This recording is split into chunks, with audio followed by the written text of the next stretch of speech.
নমস্কাৰ।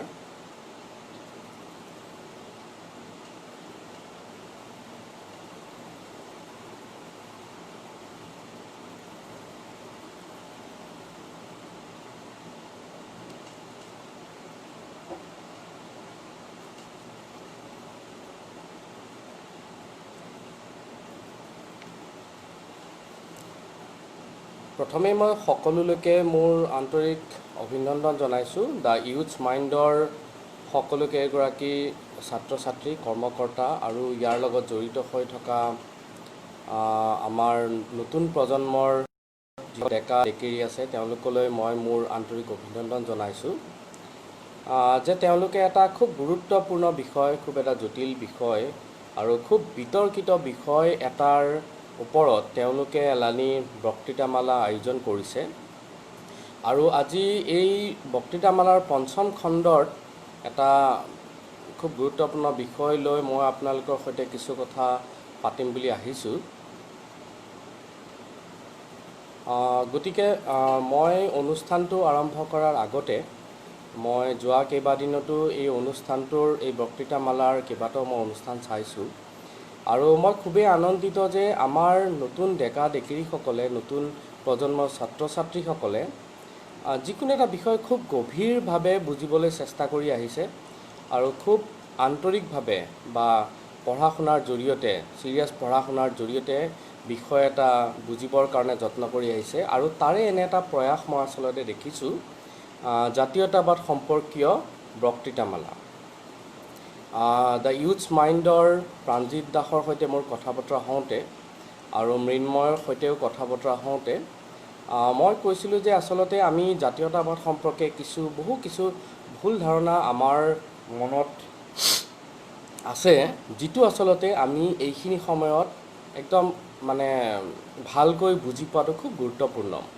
অসমৰ এতিয়াৰ যিটো পৰিস্থিতি, অসমৰ বা ভাৰতবৰ্ষৰ এতিয়াৰ যিটো পৰিস্থিতি, তাত আচলতে বহু সময়ত মতাদৰ্শগত ভুল বা ৰাজনৈতিক ভুল বা ষ্ট্ৰেটেজিক ভুলৰ কাৰণে আচলতে বহু সময়ত আমি বহু সমস্যাৰ সন্মুখীন হৈ আহিছোঁ। গতিকে এনে এটা অনুষ্ঠান আৰম্ভ কৰাৰ আগতে মই তাৰে দুটামান প্ৰসংগ উত্থাপন কৰিব খুজিছোঁ। মই এজন সাধাৰণ লেখক, মই লেখা মেলা কৰোঁ। মোৰ এইটো এটা বিভিন্ন কামৰ মাজতে আন এটা কাম, বা এই লেখক হিচাপে মোৰ লেখা মেলাবোৰে এটা পৰিচিতি দিছে, আইডেণ্টিটি দিছে। এতিয়া মই যেতিয়া পৃথিৱীৰ বিভিন্ন ঠাইৰ মানুহৰ সৈতে কথা বতৰা হওঁ, তেতিয়া মোক সোধে যে তুমি কি লেখা বা তুমি ক'ৰ লেখক। তেতিয়া মই কওঁ যে মই অসমীয়া লেখক আৰু মই অসমীয়া ভাষাত লেখা মেলা কৰোঁ। মূলতেই মই অসমীয়া ভাষাত লেখা মেলা কৰোঁ। তেতিয়া তেওঁলোকে মোক সোধে যে অসমীয়া যিটো অভিধা, সেই অভিধাটোৰ অৰ্থটো কি? অসমীয়া তুমি কাক বুজাব খুজিছা? এতিয়া তাতেই আচলতে প্ৰশ্নটোৰ উত্তৰ দিবলৈ থমকি যাওঁ যে মই এজন লেখক হিচাপে মই বিভিন্ন ধৰণৰ লেখা মেলা কৰোঁ। কবিতা, গল্প, প্ৰবন্ধ বা বিভিন্ন সময়ত বিভিন্ন ছ'চিঅ' পলিটিকেল ইছ্যু লৈ লিখোঁ। তেতিয়া মোৰ এটা ভাৱ হয় যে এজন লেখক হিচাপে মই এটা দৃষ্টিকোণ ৰাখিব লাগিব, মোৰ এটা মতাদৰ্শ থাকিব লাগিব, যাৰ জৰিয়তে মই সমাজক বা যিবিলাক এনেকুৱা জটিল বিষয় আছে সেয়া বুজিবৰ চেষ্টা কৰিম। এতিয়া মই লেখাৰ আৰম্ভ কৰাৰ সময়তে বিভিন্ন সময়ত দেখা যায় যে কিছুমান কথা আমি সহজভাৱে ল'লেও আচলতে সেইবোৰ খুব জটিল। আমি এতিয়া এই কথাটো যদি ভাবি লওঁ যে অসমীয়া আচলতে এটা জাতি আৰু জাতীয়তাবাদী চৰিত্ৰ এটা অসমীয়া মানুহৰ মাজত আছে। এতিয়া সেই এজন লেখক হিচাপেও সেই চৰিত্ৰটো, সেই যিখিনি আমাৰ লেখা মেলাৰ জৰিয়তে যিখিনি কথা প্ৰকাশ পাব, তাৰ মাজেদিও এনে কথাবোৰ প্ৰকাশ পাব লাগে নে নালাগে, বা মই এজন লেখক হিচাপে মই কি লিখিম সেইটো কেনেদৰে মই এটা সিদ্ধান্ত ল'ম বা কেনেদৰে মই ডিচাইড কৰিম যে মই লেখা মেলাবোৰৰ যিটো ভাৱ ভংগী, চৰিত্ৰ, এইবোৰ মই কিহৰ জৰিয়তে বস্তুটো লিখা মেলা কৰিম। এতিয়া মই যিটো উদাহৰণ দিলোঁ, সেই কথাটোতে মোৰ সদায় মনলৈ আহি থাকে যে মই এজন লেখক হিচাপে, এজন সাধাৰণ লেখক হিচাপে মই কেনেদৰে মোৰ জাতিৰ কাৰণে কাম কৰিব পাৰোঁ। যদিও ইয়াত আপত্তি আছে, বহু মানুহৰ আপত্তি আছে, অসমীয়া সংজ্ঞাটোক লৈ আপত্তি আছে, খিলঞ্জীয়া শব্দটোক লৈ আপত্তি আছে, খিলঞ্জীয়া অভিধাটোক লৈ আপত্তি আছে, কিন্তু তথাপিও আমি এটা অভাৰঅল চিনাৰি এটা দেখা পাওঁ যে আমি এটা বৃহত্তৰ অসমীয়া জাতীয় জীৱন, যদি বৃহত্তৰ অসমীয়া জাতীয় জীৱন কথাটো আমি সমৰ্থন কৰোঁ, তেতিয়াহ'লে জাতীয় চেতনা আৰু তাৰ লগতে জাতিৰ কথাটোৰ এটা সাংঘাতিক প্ৰভাৱ আমাৰ কথা বতৰাৰ মাজেদি আহিছে। এতিয়া ঠিক তেনেদৰে গায়ক এজনে যেতিয়া গীত এটা গায় বা ধৰি লওক এজন মানে সংগীতজ্ঞ যেতিয়া সংগীত ৰচনা কৰে, তেতিয়া তেওঁলোকে এটা বস্তু ঠিক কৰি লয় যে আমি কি ধৰণৰ গীত মাত কৰিম, কি ধৰণৰ গীত মাত লিখিম, বা কি ধৰণে সুৰ কৰিম, বা কি ধৰণৰ সংগীত আমি কৰিম। গতিকে সেই যিটো প্ৰক্ৰিয়া, সেই প্ৰক্ৰিয়াটোৰ সৈতে লেখকৰ প্ৰক্ৰিয়াৰো বহুখিনি মিল আছে। লেখক এজনে যদিও কলমেৰে লিখে বা আজিকালি যেনেকৈ লেপটপত লিখে, আচলতে মই ভাবোঁ এজন লেখকে তেওঁৰ মগজুত প্ৰথম লেখাটো বা প্ৰথম শব্দবোৰ তেওঁৰ মগজুলৈ আহে। গতিকে তাৰমানে আমাৰ লেখক হিচাপে যিটো মানসিক জগত, আমাৰ লেখক হিচাপে এটা যি ধৰণৰ আমি মানসিক পৰিমণ্ডল আমি নিৰ্ধাৰণ কৰি লওঁ, তাত আচলতে বহু কথাই প্ৰভাৱিত কৰি থাকে, সচেতনভাৱেই হওক বা অৱচেতন মনত হওক। গতিকে যেতিয়াই মই অসমীয়া লেখক হিচাপে নিজকে কওঁ বা এজন লেখক হিচাপে যেতিয়া কওঁ, তাৰ লগতে পৰিচয়টো হৈছে যে অসমীয়া লেখক। গতিকে তাৰ লগতে অসমীয়া জাতীয়তাবাদৰ সাংঘাতিক এটা যোগসূত্ৰ ইয়াত আহি যায়। গতিকে সেইকাৰণে মোক যেতিয়া প্ৰাণজিত আৰু মৃন্ময় যেতিয়া ক'লে, তেতিয়া মই ঠিক কৰিলোঁ যে মই অসমীয়া জাতীয়তাবাদৰ কথা ক'বলৈ বহু সময়ত আচলতে মই বিচাৰোঁ, কিন্তু তথাপি মোৰ সাহস নহয়। তাৰে কেইবাটাও কাৰণ আছে। প্ৰথম কাৰণটো হৈছে যে মোৰ যিটো ডিচিপ্লিন, মোৰ পঢ়া শুনাৰ যিটো ডিচিপ্লিন, সেইটো আচলতে পলিটিকেল ছায়েন্স নহয় বা মই হিউমেনিটিজৰ ছাত্ৰ নহয়। গতিকে বহু সময়ত মোৰ পদ্ধতিগত যিটো পঢ়া শুনা তাৰ অভাৱ।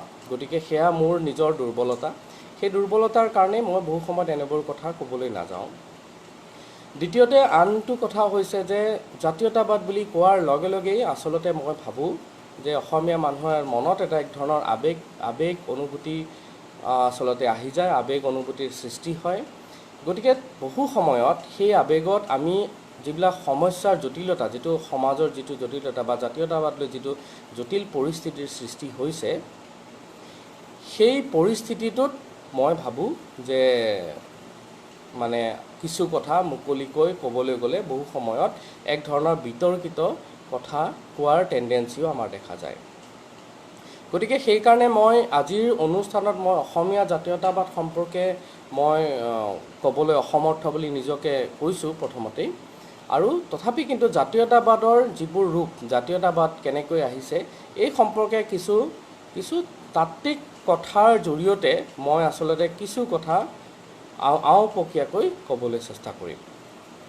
যি কি নহওক, জাতীয়তাবাদৰ যি ধৰণৰ তত্ত্ব বা এনেকুৱা ধৰণৰ তাত্ত্বিক অৱস্থান এটা আহিছে বা তাত্ত্বিক অৱস্থান মানুহে লৈ আহিছে জাতীয়তা, নেশ্যনেলিটি সম্পৰ্কে, সেই সম্পৰ্কে মই কিছু কথা লিখি লৈছিলোঁ। মই ভাবোঁ প্ৰথমে মই কিছু কথা আচলতে মাজে মাজে পঢ়ি দিম আৰু তাৰ লগতে মই আৰু এই সম্পৰ্কে মোৰ আৰু ধাৰণা কি সেই সম্পৰ্কে মই কিছু কথা আপোনালোকক অৱগত কৰিবলৈ চেষ্টা কৰিম।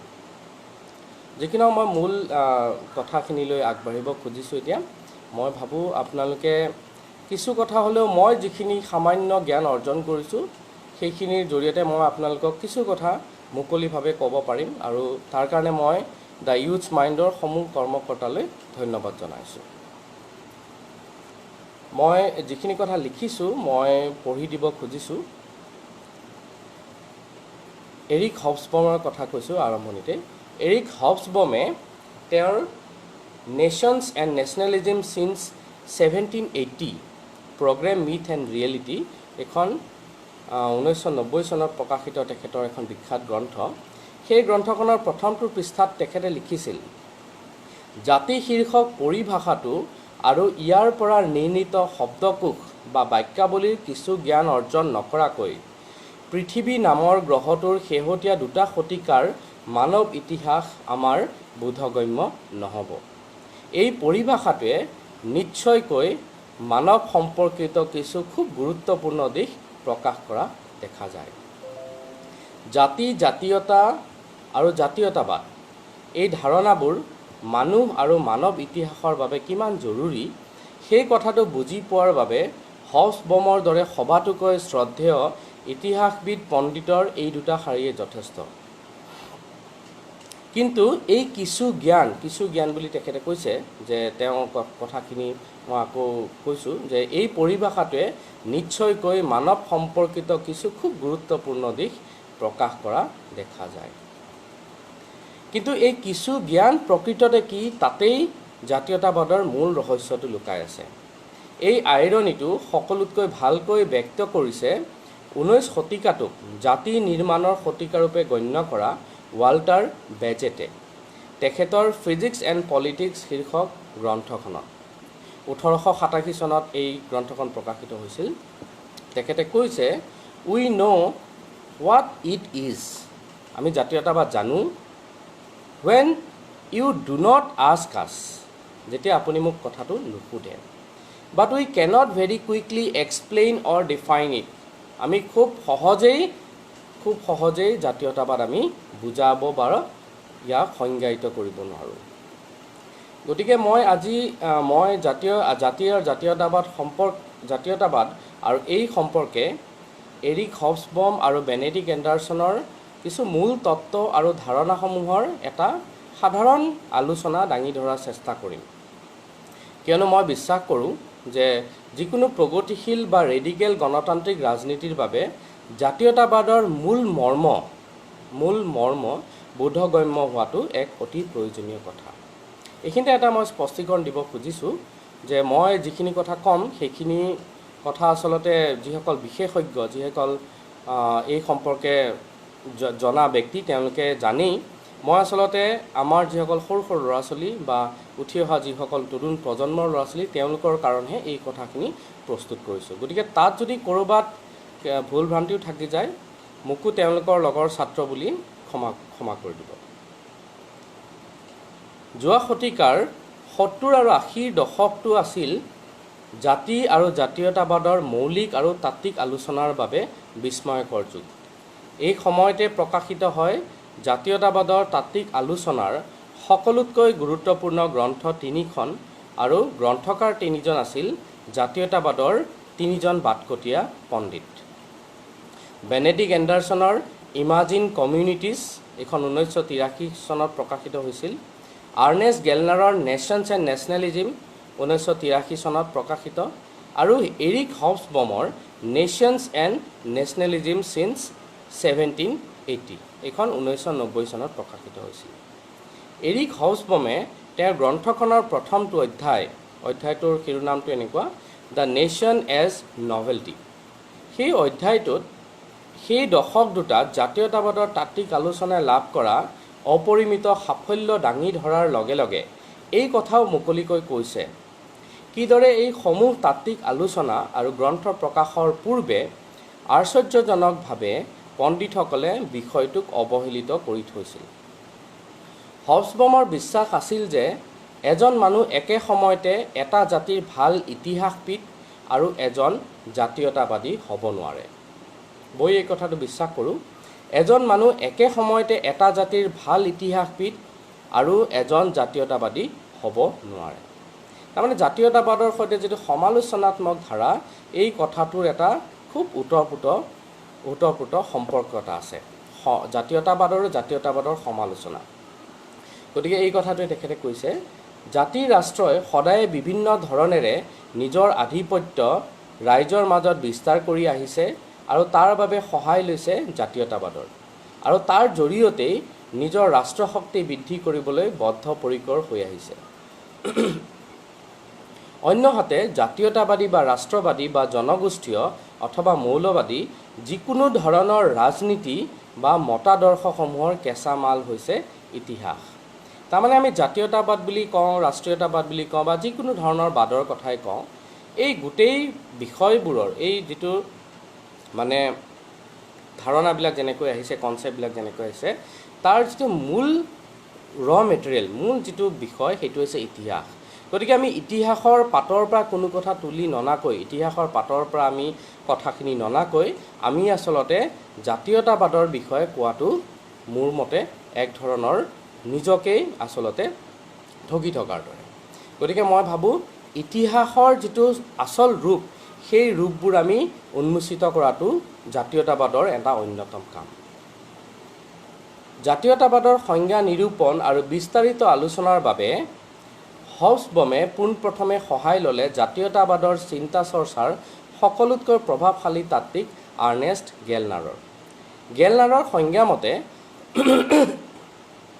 জাতীয়তাবাদ হৈছে মূলতঃ এটা তত্ত্ব যিয়ে পোষণ কৰে যে ৰাজনৈতিক আৰু জাতীয় একক অনুৰূপ হোৱা উচিত। গেলনাৰৰ বিখ্যাত ৰচনা the coming of nationalism and its interpretations, the myths of nation and class, এই ৰচনাখনত তেওঁ জাতীয়তাবাদৰ এটা মডেল দাঙি ধৰিছিল, য'ত তেওঁ দেখুৱাইছিল কেনেদৰে বিভিন্ন ক্ষুদ্ৰ সমষ্টিবোৰ ক্ৰমবিকশিত হৈ জাতিত পৰিণত হৈছে। তেওঁৰ মতে এই ক্ৰমবিকাশৰ পৰ্যায়বোৰৰ 5টা বিভিন্ন স্তৰ আছে: base line, nationalist irredentism, emergence of nationalist states, nets and noble, cultural convergence. তদুপৰি সাংস্কৃতিক প্ৰয়োজনীয়তাবোৰৰ পৰাই যে জাতীয়তাবাদৰ উৎপত্তি হৈছে সেইটো তেওঁ আঙুলিয়াই দেখুৱাইছে। মই একেবাৰে শেষত পিটাৰ বৰ্ডোৰ কিছু কথাও এই অনুষ্ঠানটোত ক'ম যদি সময় থাকে। তেতিয়া আমি এই যিবোৰ সাংস্কৃতিক প্ৰয়োজনীয়তাবোৰৰ পৰা কেনেদৰে জাতীয়তাবাদৰ উৎপত্তি হৈছে সেইখিনি কথা কিছু আলোচনা কৰিব পাৰিম। জাতীয়তাবাদৰ আন এজন গুৰুত্বপূৰ্ণ তাত্ত্বিক ষ্টিভেন কেম্পাৰে গেলনাৰৰ জাতীয়তাবাদৰ এই সংজ্ঞাৰ বিষয়ে আলোচনা কৰিছে। তেওঁৰ মতে গেলনাৰে জাতীয়তাবাদ আৰু আধুনিক ঔদ্যোগিক সমাজখনৰ প্ৰয়োজনীয়তাসমূহৰ মাজত থকা এক গাঁথনিগত যোগাযোগৰ দিশটো আঙুলিয়াই দিছে। জাতীয়তাবাদে এক উমৈহতীয়া সংস্কৃতি আৰু সামাজিক অনুৰূপতাৰ সৃষ্টি কৰে। এই কথাটো খুব গুৰুত্বপূৰ্ণ যে জাতীয়তাবাদে এক উমৈহতীয়া সংস্কৃতিৰ সৃষ্টি কৰে, উমৈহতীয়া সংস্কৃতিয়ে গঢ় লয় আৰু তাৰ লগতে সামাজিক অনুৰূপতা মানে ছ'চিয়েল হোমোজেনিটিৰ সৃষ্টি হয়, যিটো আধুনিক সমাজবোৰৰ জটিল আৰু অবিৰতভাৱে সলনি হৈ থকা শ্ৰমৰ বিভাজনৰ বাবে খুবেই প্ৰয়োজনীয়। কিন্তু একে সময়তে গেলনাৰে বহুবোৰ জাতীয়তাবাদী আন্দোলনৰ অনুৰূপ চৰিত্ৰৰ কথাও কৈছে। গেলনাৰৰ মতে জাতীয়তাবাদে যি পৰিমাণে জাতিসমূহৰ নিৰ্মাণ কৰে সেই পৰিমাণে কিন্তু জাতিবোৰে জাতীয়তাবাদৰ নিৰ্মাণ নকৰে। গতিকে এই কথাটো খুব দৰকাৰী যে আমি জাতি হিচাপে যেতিয়া গঢ় লওঁ তেতিয়া কিন্তু তাত এক ধৰণৰ জাতীয়তাবাদ এটা বিদ্যমান থাকে। গতিকে নতুন ধৰণৰ জাতীয়তাবাদ অহাটো তাত বহু সময়ত অসম্ভৱ। জাতীয়তাবাদৰ বিতৰ্ক আৰু আলোচনাবোৰ আগবঢ়াবলৈ গৈ হবছবামে মিৰস্লাভ ৰছৰ জাতীয়তাবাদৰ তত্ত্ববোৰৰো সহায় ল'লে। মিৰস্লাভ ৰছৰ মতে জাতি হৈছে a large social group integrated not by one but by a combination of several kinds of objective relationship within bracket quote unquote economic, political, linguistic, cultural, religious, geographical and historical, and their subjective reflection in collective consciousness. গতিকে এই যিটো objective relationship যে এটা বৃহৎ জনসমষ্টি, সেই গোটেই জনসমষ্টিটোৰ যিটো objective relationship তাৰ যিবোৰ আন্তঃসম্পৰ্ক সেই ৰিলেশ্যনশ্বিপবোৰ হৈছে ইকনমিক, পলিটিকেল, ভাষা মানে মই অসমীয়াত কৈছোঁ অৰ্থনৈতিক, ৰাজনৈতিক, ভাষাতাত্ত্বিক, সাংস্কৃতিক, ধাৰ্মিক, তাৰ লগতে আপোনাৰ ভৌগোলিক আৰু ঐতিহাসিক। এই গোটেই যিবোৰ সম্পৰ্ক অবজেক্টিভ যিবোৰ ৰিলেশ্যনশ্বিপ আৰু কৈছে their subjective reflection in collective consciousness.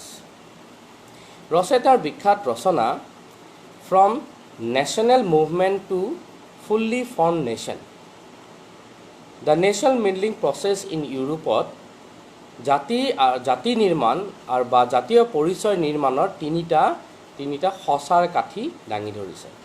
প্ৰথমটো হৈছে এটা উমৈহতীয়া অতীতৰ এক স্মৃতি যাক সেই গোটটোৰ সেই জনসমষ্টিটোৰ নিয়তি বুলি গণ্য কৰিব পাৰি। 2 এক গভীৰ ভাষিক বা সাংস্কৃতিক বান্ধোন যিয়ে সেই গোটটোৰ ভিতৰত বা তাৰ বাহিৰতো এক উচ্চ খাপৰ সামাজিক যোগসূত্ৰ গঢ়ি তুলিব পাৰি। 3 নম্বৰ সেই গোটৰ সকলো সদস্যৰ মাজত সমতাৰ এক ব্যাপক ধাৰণা যিয়ে ইয়াক এক নাগৰিক সমাজ হিচাপে গঢ়ি তুলিব পাৰে। এই তিনিটা সঁচাৰ কাঠি হৈছে মিৰোস্লাভ ৰোছৰ জাতীয়তাবাদৰ উৎপত্তি আৰু ক্ৰমবিকাশৰ তত্ত্বৰ তিনিটা অৱস্থাৰ প্ৰথমটো অৱস্থা। ৰোছৰ মতে ইয়াৰে প্ৰথমটো অৱস্থাত কৰ্মী আৰু বুদ্ধিজীৱীসকলে এক জাতীয় পৰিচয়ৰ প্ৰতিষ্ঠাৰ বাবে কাম কৰে, নেশ্যনেলিষ্টিক আইডেণ্টিটি। এই কথাবিলাক আমি যদি ভালকৈ চাওঁ অসমীয়া জাতীয়তাবাদৰ ক্ষেত্ৰত এই কথাটো লক্ষ্মীনাথ বেজবৰুৱাৰ দিনৰ পৰা যি এটা জাতীয় পৰিচয়ৰ নিৰ্মাণ বা বৰুৱাৰ দিনৰ পৰা যিটো এটা জাতীয় পৰিচয়ৰ নিৰ্মাণ সেই প্ৰচেষ্টাটো আৰম্ভ হৈছিল। ৰোছে লিখিছে তেওঁলোকে এক অপ্ৰভাৱশালী গোষ্ঠীৰ সাংস্কৃতিক ভাষাগত সামাজিক আৰু কেতিয়াবা ঐতিহাসিক গুণাৱলীৰ ওপৰত ইয়াৰ সাধাৰণ বৈশিষ্ট্যবোৰ সম্পৰ্কে সচেতনতা সৃষ্টি কৰিবলৈকে গৱেষণা কৰে, কিন্তু তেওঁলোকে জাতীয় দাবীসমূহৰ ওপৰত বিশেষভাৱে জোৰ নিদিয়াকৈ ইয়াৰ ঘাটি প্ৰতিকাৰ কৰিবলৈকে এনে কৰে। দ্বিতীয়টো অৱস্থাত এক নতুন শ্ৰেণীৰ কৰ্মী বুদ্ধিজীৱীয়ে ভুমুকি মাৰে। কেনেদৰে? ভৱিষ্যতৰ জাতিৰ প্ৰকল্প ভৱিষ্যতৰ জাতিৰ এটা প্ৰজেক্ট লয়। সেই প্ৰকল্পটো গঢ়ি তোলাৰ বাবে তেওঁলোকে যিমান পাৰি সিমান নতুন নতুন জাতি জনজাতি সম্প্ৰদায়ক জয় কৰাৰ বাবে উদ্যোগ লয়। এইটো আপুনি ভাৰতবৰ্ষৰ স্বাধীনতা লাভ কৰাৰ পিছত অসমৰ ক্ষেত্ৰত বা ভাৰতবৰ্ষৰ ক্ষেত্ৰত এই কথাটো আমি দেখিছোঁ। ভৱিষ্যতৰ ভাৰতীয় জাতি বা ভৱিষ্যতৰ অসমীয়া জাতি গঢ়ি তুলিবৰ বাবে কি কৰিছিলে? নতুন নতুন জাতি জনজাতি সম্প্ৰদায়ক জয় কৰাৰ উদ্যোগ লয়। তৃতীয়টো অৱস্থাত সমূহ জনসংখ্যাৰ এক গৰিষ্ঠ অংশটোৱে এক গণ আন্দোলনৰ সূচনা কৰে। তেনে এটা উদাহৰণ হৈছে আমাৰ ক্ষেত্ৰত অসম আন্দোলন। এই অৱস্থাটোত এক পূৰ্ণ সামাজিক ৰাজনৈতিক আন্দোলনে গঢ় লৈ উঠে আৰু ক্ৰমাৎ এই আন্দোলনে নিজা নিজা নীতি মতাদৰ্শসহ ৰক্ষণশীল উদাৰতাবাদী আৰু গণতান্ত্ৰিক ৰূপ লৈ জাতি আৰু সমাজত বিয়পি যায়। এৰিক হবছবমে জাতি আৰু জাতীয়তাবাদৰ গঠন আৰু ক্ৰমবিকাশৰ নিজা তত্ত্ব আৰু মডেলত মিৰোস্লাভ ৰোছৰ তিনিটা অৱস্থা সন্নিৱিষ্ট কৰিলে আৰু তাৰ লগত তেওঁৰ নিজা যুগান্তকাৰী ধাৰণাবোৰো যোগ দিলে। হবছবমে জাতি আৰু জাতীয়তাবাদৰ নিজা তত্ত্বৰ প্ৰথমটো অৱস্থাত জাতীয় সচেতনতাৰ পথ নিৰ্দেশনাকাৰী ধাৰণাটো যোগ দিলে, নেশ্যনেল কনচিয়াছনেছ। একদম প্ৰথমটো অৱস্থাত এই কথাটো হবছবমৰ নিজা সংযোগ, তেখেতে জাতীয় সচেতনতাৰ বা নেশ্যনেল কনচিয়াছনেছৰ কথাটো যোগ দিলে। হবছবমে নেশ্যনছ এণ্ড নেশ্যনেলিজম চিন্স 1780 শীৰ্ষক গ্ৰন্থখনৰ প্ৰথমটো অধ্যায়ত লিখিলে এখন দেশৰ বিভিন্ন অঞ্চল আৰু সামাজিক গোটসমূহৰ মাজত জাতীয় সচেতনতা অসমানভাৱে বৃদ্ধি আৰু ক্ৰমবিকাশ হয়। এই অসমানভাৱে কথাটো আচলতে খুব গুৰুত্বপূৰ্ণ। বিভিন্ন যেতিয়া গোট আছে সামাজিক বা বিভিন্ন আঞ্চলিক গোট, তাৰ মাজত এই জাতীয় সচেতনতাৰ যিটো প্ৰশ্ন, জাতীয় সচেতনতাৰ যিটো কনচেপ্ট, সেইটো আচলতে খুব ৰেগুলাৰলি নহয়, ৰেণ্ডমলি আচলতে ইয়াৰ ক্ৰমবিকাশ হয়। জনসাধাৰণ বিশেষকৈ কৃষক খেতিয়ক সমাজৰ তলৰ খাপৰ কৰ্মী ভৃত্য শ্ৰেণী এই জাতীয় চেতনাৰ দ্বাৰা সবাতোকৈ শেষত প্ৰভাৱিত হয়। এইটো খুব গুৰুত্বপূৰ্ণ কথা তেখেতে কৈছিলে। তেখেতে কৈছে যে জনসাধাৰণ বিশেষকৈ কৃষক খেতিয়ক সমাজৰ তলৰ খাপৰ কৰ্মী নিম্নবৰ্গীয় কৰ্মী ভৃত্য শ্ৰেণী এই সকলোবোৰ এই জাতীয় সচেতনতাৰ দ্বাৰা সবাতোকৈ শেষতহে প্ৰভাৱিত হয়। হবছবমে ৰোছৰ পৰিভাষাবোৰ ব্যৱহাৰ কৰি জাতীয়তাবাদ গঠনৰ প্ৰথমটো অৱস্থাক এক বিশেষ সামাজিক গোট বা অঞ্চলৰ বাবে সাংস্কৃতিক সাহিত্যিক আৰু লোকাচাৰিক পৰিচয়সমূহৰ উত্থান বুলি অভিহিত কৰিছে। হবছবমে এই প্ৰথমটো অৱস্থাত জাতীয়তাৰ দাবী মীমাংসা কৰাৰ তিনিটা নিয়মৰ কথা উল্লেখ কৰিছে। প্ৰথমটো হৈছে বৰ্তমানৰ ৰাষ্ট্ৰ বা এক মোটামুটি দীঘল আৰু সাম্প্ৰতিক অতীতসহ এক ৰাষ্ট্ৰৰ সৈতে ইয়াৰ ঐতিহাসিক সম্বন্ধ। এক লিখিত জাতীয় দুই নম্বৰ কথাটো হৈছে এক লিখিত জাতীয় সাহিত্য আৰু প্ৰশাসনিক স্বদেশীয় ভাষাৰ অধিকাৰী এক দীৰ্ঘ প্ৰতিষ্ঠিত সাংস্কৃতিক অভিজাতৰ অস্তিত্ব। কালচাৰেল ইলাইট কিমান সোনকালে এষ্টাব্লিছ হৈছে, তাৰ লগতে নেশ্যনেলিষ্টিক লিটাৰেচাৰৰ কিমানখিনি ডেভেলপমেণ্ট হৈছে সেই কথাটো তেখেতে কৈছিল। ৩ নম্বৰ কথাটো হৈছে যে অধিকাৰ প্ৰতিষ্ঠাৰ বাবে এক প্ৰামাণিক ক্ষমতা।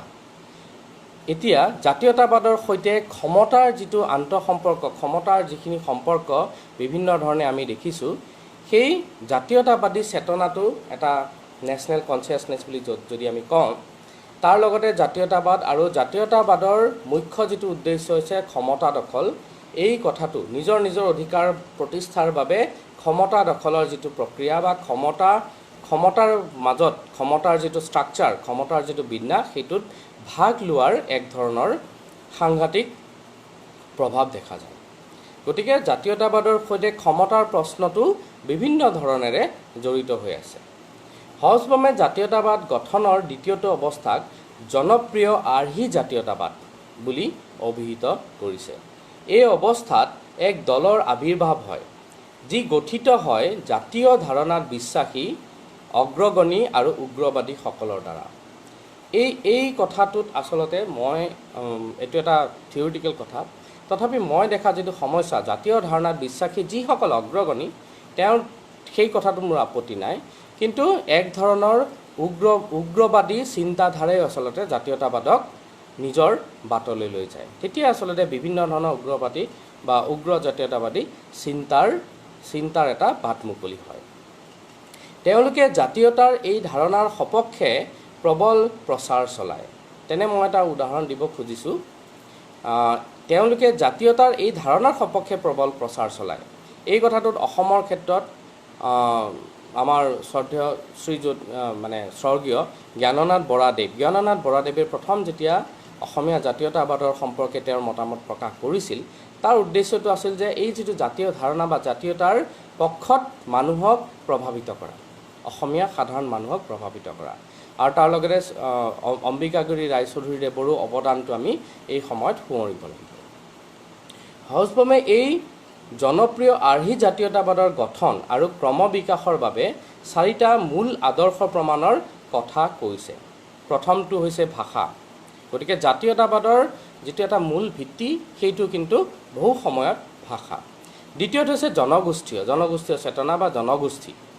তৃতীয়টো হৈছে ধৰ্ম, আৰু চতুৰ্থটো হৈছে দীৰ্ঘম্যাদী ৰাজনৈতিক অস্তিত্ব বা এককৰ ভিতৰুৱা হ'বলৈ আৰম্ভ কৰা সচেতনতা, যিটো আৰ্হি জাতীয়তাবাদৰ বাবে সকলোতকৈ চূড়ান্ত আদৰ্শ প্ৰমাণ। আৰু জাতীয়তাবাদ গঠনৰ তৃতীয়টো অৱস্থাত, আমি প্ৰথম দুটা অৱস্থাৰ কথা ক'লোঁ, তৃতীয়টো অৱস্থাত হয় যে জাতীয়তাবাদী প্ৰগ্ৰেমবোৰে, জাতীয়তাবাদী যিবোৰ প্ৰকল্প, সেইবোৰে জনগণৰ বিপুল জনসমৰ্থন লাভ কৰে। জাতীয়তাবাদৰ তাত্ত্বিক আলোচনাৰ ক্ষেত্ৰত হবছবামৰ মূল চৰ্চাৰ যিটো ধাৰা সেইটো হৈছে কালক্ৰমিক, ক্ৰনলজিকেল।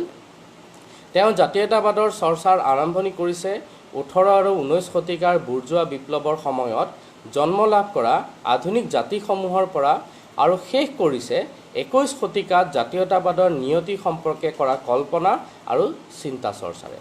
তেওঁ এই সমগ্ৰ সময়ছোৱাৰ জাতীয়তাবাদী আন্দোলনসমূহক 3টা মূল নিৰ্ধাৰিত কালত ভাগ কৰিছে। প্ৰথমটো হৈছে জাতীয়তাবাদৰ ৰূপান্তৰকৰণ, তেখেতৰ মতে 1870 পৰা 1918 চনলৈকে। এই সময়ছোৱাত বিশ্বই জাৰ্মানী আৰু ইটালীৰ ঐক্য সাধন বা ঐক্যবদ্ধ ইটালী বা ঐক্যবদ্ধ জাৰ্মানীৰ এটা সম্পূৰ্ণ হোৱাটো আমি দেখিছোঁ, যাক আমি মেজিনিয়ান পৰ্যায় বুলিও কওঁ। তদুপৰি এই সময়ছোৱাত বহুকেইখন বহুজাতিক সাম্ৰাজ্যৰ পতনো ঘটিছে। দ্বিতীয়টো হৈছে জাতীয়তাবাদৰ কক্ষপথৰ দূৰত্তম বিন্দু 1918 চনৰ পৰা 1950। এই সময়ছোৱাত 19 শতিকাৰ জাতীয়তাবাদৰ মূল সূত্ৰৰ বিজয় সাধন হোৱা দেখা গৈছিল। আৰু তৃতীয়টো হৈছে 20 শতিকাৰ শেষৰ পিনৰ জাতীয়তাবাদ, যাক আমি আন্তঃজাতীয়তাবাদৰ উত্থানৰ যুগ বুলি অভিহিত কৰিছোঁ। গ্ৰেগৰী মৰ্গানে লিখিছে যে হবছবমৰ জাতীয়তাবাদৰ পৰ্যালোচনাৰ স্বতঃস্ফূৰ্ত দিশটো হ'ল ৰাষ্ট্ৰত্ব আৰু সাৰ্বভৌমত্বৰ স্বত্ব দাবী কৰাৰ সময়ত আধুনিক জাতীয়তাবাদীসকলে কৰা দাবীসমূহ মূলতঃ মিছা। গ্ৰেগৰী মৰ্গানে তেওঁৰ হবছবমৰ জাতীয়তাবাদী যিটো ধাৰণা সেই সম্পৰ্কে সমালোচনা কৰি কৈছে যে ৰাষ্ট্ৰত্ব আৰু সাৰ্বভৌমত্বৰ স্বত্ব দাবী কৰাৰ সময়ত আধুনিক জাতীয়তাবাদীসকলে যিবোৰ দাবী কৰিছে সেইবোৰ মূলতঃ মিছা।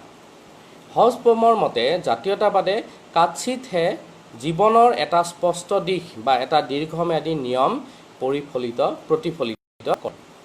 সেইদৰে জাতীয়তাবাদে সদায়ে সকলোৰে বাবে এটা সাধাৰণ ভাষা বা ধৰ্ম বা জনগোষ্ঠীবাদ অথবা ঐতিহাসিক অভিজ্ঞতা প্ৰতিষ্ঠা কৰিব লাগিবই বুলি। গতিকে তেওঁ কৈছে যে জাতীয়তাবাদে সদায় সকলোৰে বাবে এটা কমন ভাষা বা এটাই ভাষা বা ধৰ্ম বা জনগোষ্ঠী বা নাইবা একে ঐতিহাসিক অভিজ্ঞতাই থাকিব লাগিব বুলি আচলতে কোনো কথা নাই। তেওঁৰ মতে এই সকলোবোৰ প্ৰায়ে সাৰ্বভৌমত্বৰ কাৰণ হোৱাতকৈ এইবোৰৰ ফলাফলহে। এইবোৰ সামাজিক সম্পদ বা আৰু ৰাজনৈতিক নিৰ্মাণ।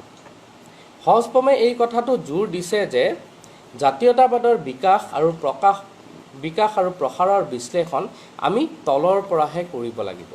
ইয়াক আমি কেতিয়াও ওপৰৰ পৰা জাপি দিব নালাগিব। গতিকে মই এই কথাটোত আচলতে অসমীয়া জাতীয়তাবাদৰ প্ৰসংগতা আনিব খুজিছোঁ।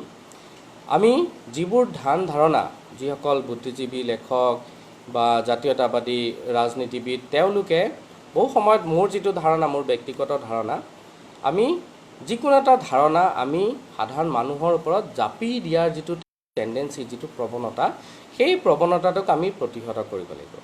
জাতীয়তাবাদী চিন্তাটো আহিব লাগিব তৃণমূল পৰ্যায়ৰ পৰা সাধাৰণ মানুহৰ পৰা।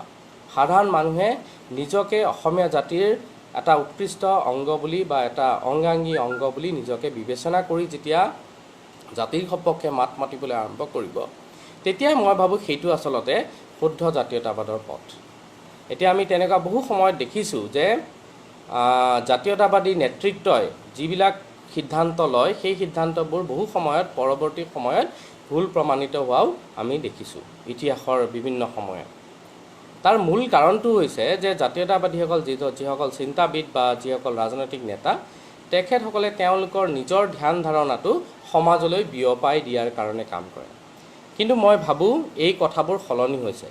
এতিয়া আজি অলপ কিছু বছৰ বা সময়ত দেখা গৈছে যে ৰাইজেই ৰজা।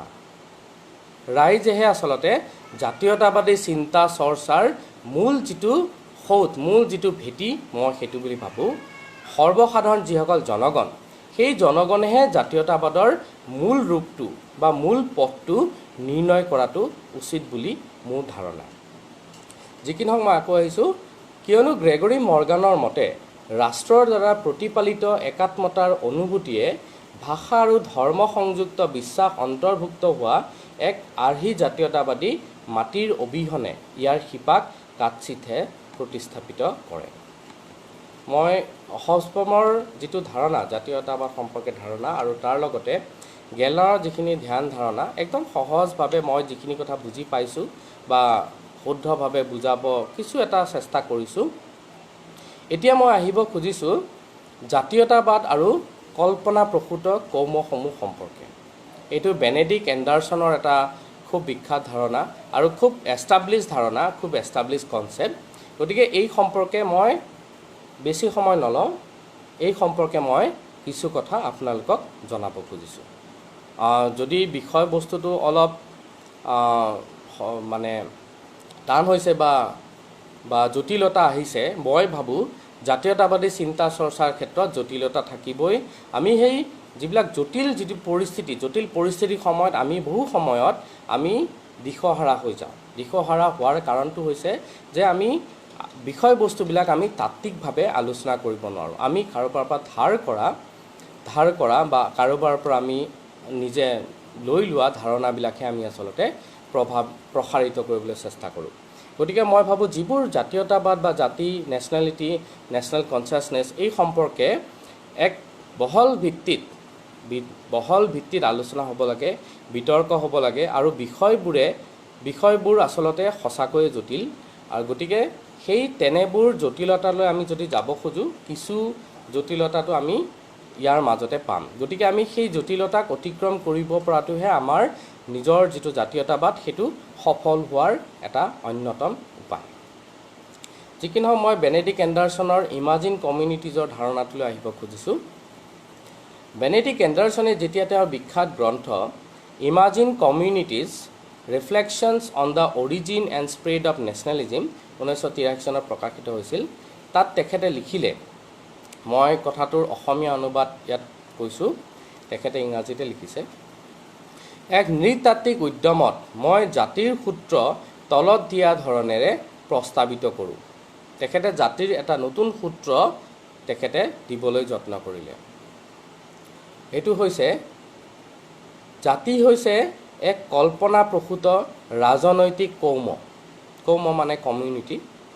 আৰু ইয়াক মজ্জাগতভাৱে সীমাবদ্ধ আৰু সাৰ্বভৌম দুয়ো ধৰণেৰে কল্পনা কৰা হয় এই কোটেশ্যনটো তেখেতৰ পৃষ্ঠা 6 আৰু 5 আৰু 6 নম্বৰত আছিলে তেখেতে এই কথাখিনি যেতিয়া লিখিলে তেতিয়াই ঔপনিৱেশিক আৰু উত্তৰ ঔপনিৱেশিক পৰিপ্ৰেক্ষিতসমূহত জাতি আৰু জাতীয়তাবাদৰ উৎপত্তি আৰু প্ৰসাৰক লৈ সমকালীন বিশ্বত চলি থকা আলোচনা পৰ্বসমূহত নতুন নতুন বিতৰ্কৰ সূচনা হ'ল বিভিন্ন তাত্ত্বিক পণ্ডিতসকলে এই গ্ৰন্থখনক জাতীয়তাবাদৰ বাইবেল বুলি আখ্যা দিছে আৰু লগতে স্বীকাৰ কৰিছে যে জাতীয়তাবাদৰ যিকোনো গুৰুত্বপূৰ্ণ আলোচনা এই গ্ৰন্থখনক বাদ দি সম্ভৱপৰ নহয় গ্ৰন্থখনৰ সম্পূৰ্ণ নাম হৈছে imagine communities reflections on the origin and spread of nationalism এণ্ডাৰছনৰ গ্ৰন্থখনে জাতীয়তাবাদ সম্পৰ্কীয় আলোচনা আৰু বিতৰ্কসমূহক এক নতুন ৰূপত ত্বৰান্বিত কৰিলে এই লেখাত মই জাতীয়তাবাদ আৰু কল্পনাপ্ৰসূত কৌমসমূহ এইটো আচলতে টাৰ্মটো মই অসমীয়াত নিজে অনুবাদ কৰিছোঁ ইমাজিন কমিউনিটিজৰ কথাত মই লিখিছোঁ কল্পনাপ্ৰসূত কৌমসমূহ গতিকে তাত কিবা ভুল হ'বও পাৰে এইটো মোক আঙুলিয়াই দিলে মই ভাল পাম গতিকে এই কথাক মই জাতীয়তাবাদ আৰু কল্পনাপ্ৰসূত কৌমসমূহ সম্পৰ্কে এক সম্যক ধাৰণা দিয়াৰ চেষ্টা কৰিম জাতীয়তাবাদ আধুনিক যুগৰ চিন্তা ধাৰণাৰ এক অমূল্য ফচল মূলতঃ ইউৰোপৰ ঔদ্যোগিক বিপ্লৱৰ উত্তাল পৰিৱেশসমূহৰ মাজতে জাতীয়তাবাদী চিন্তাধাৰাৰ বিকাশ সাধন হৈছিল এৰিক হবছবমৰ মতে মাৰ্ক্সবাদী আন্দোলন আৰু ৰাষ্ট্ৰবোৰে কেৱল অৱয়ৱগতভাৱেই নহয় বৰং ইয়াৰ সাৰ বস্তুটোৰ ক্ষেত্ৰতো জাতীয়তাবাদী হোৱাৰ বাবে অগ্ৰসৰ হ'ব খুজিছিল ইয়াত পৰামৰ্শ দিয়াৰ একো নাই যে এই প্ৰৱণতা অব্যাহত নাথাকিব এই সুৰতে সুৰ মিলাই এণ্ডাৰছনেও ক'লে তাৰ বাহিৰেও সমাজতান্ত্ৰিক বিশ্বৰ কিছুমান সীমাবদ্ধ প্ৰৱণতা দেখা যায় লগতে তেওঁ জাতীয়তাৰ ভাৱনা আমাৰ সময়ৰ ৰাজনৈতিক জীৱনৰ সবাতোতকৈ বিশ্বজনীন বৈধ মূল্যবোধ জাতীয়তাৰ ভাৱনা আমাৰ সময়ৰ ৰাজনৈতিক জীৱনৰ সবাতোকৈ বিশ্বজনীন বৈধ মূল্যবোধ বেনেডিক্ট এণ্ডাৰছনৰ বিশ্বাস এনে হোৱাৰ পিছতো কিন্তু আজিলৈকে জাতীয়তাবাদক লৈ তাত্ত্বিকসকলৰ মাজত থকা মতদ্বৈধতাৰ অন্ত নপৰিল বৰং জাতীয়তাবাদৰ আলোচনা বহু সময়ত বিকৃত আৰু অবৈজ্ঞানিক হৈ পৰাহে দেখা গ'ল তেওঁৰ মতে মাৰ্ক্সীয় অথবা লিবাৰেল তত্ত্ববোৰেও জাতীয়তাবাদক সঠিক ৰূপত নিৰ্ণীত কৰিব পৰা নাই গতিকে তেখেতে এটা নতুন উত্তৰ ঔপনিৱেশিক চিন্তা চৰ্চাৰ সূচনা কৰিলে জাতীয়তাবাদ সম্পৰ্কে আমাৰ যিবোৰ তাত্ত্বিক চিন্তাধাৰা জাতীয়তা আৰু জাতীয়তাবাদ এই ধাৰণাসমূহৰ সংজ্ঞা নিৰূপণ অথবা বিশ্লেষণ কৰাটো খুবেই কঠিন সেইবাবেই বোধ কৰোঁ লিবাৰেল ইতিহাস তত্ত্ব আৰু সমাজ বিজ্ঞানৰ পুৰোধা তাত্ত্বিক আৰু জাতীয়তাবাদৰ সবাতোকৈ উল্লেখযোগ্য গ্ৰন্থখনৰ প্ৰণেতা হাগ ছেটন ৱাটছনে লিখিছে তেওঁ কি কৈছে সেয়ে মই এই উপসংহাৰত উপনীত হৈছোঁ যে জাতিৰ কোনো বৈজ্ঞানিক সংজ্ঞা কল্পনা কৰিব নোৱাৰি তথাপিও এই পৰিঘটনাটোৰ অস্তিত্ব আছিল আৰু ই বিদ্যমান থাকিব ৱাটছনৰ কিতাপখনৰ নাম হৈছে nations and states an enquiry into the origins of nations and the politics of nationalism একেদৰে নিউ লেফ্ট শিবিৰৰ এজন প্ৰধান চিন্তাবিদ আৰু জাতীয়তাবাদৰ অন্য এজন মূল তাত্ত্বিক টম নায়াৰ্নেও স্বীকাৰ কৰিছে জাতীয়তাবাদৰ তত্ত্বই মাৰ্ক্সবাদৰ মহান ঐতিহাসিক ব্যৰ্থতাকে প্ৰতিনিধিত্ব কৰে। টম নায়াৰ্নে কৈছে যে জাতীয়তাবাদৰ তত্ত্বই মাৰ্ক্সবাদৰ এক মহান ঐতিহাসিক ব্যৰ্থতাকে প্ৰতিনিধিত্ব কৰিছে। ইয়াৰ অৰ্থটো খুব এটা তেওঁৰ আগৰ পিছৰ কথাখিনি আমি আচলতে পঢ়িলে ভালকৈ বুজি পাম যে সেই বিফলতাটো আচলতে তাক সমালোচনা কৰা, জাতীয়তাবাদী চিন্তাধাৰাবোৰক সমালোচনা কৰা।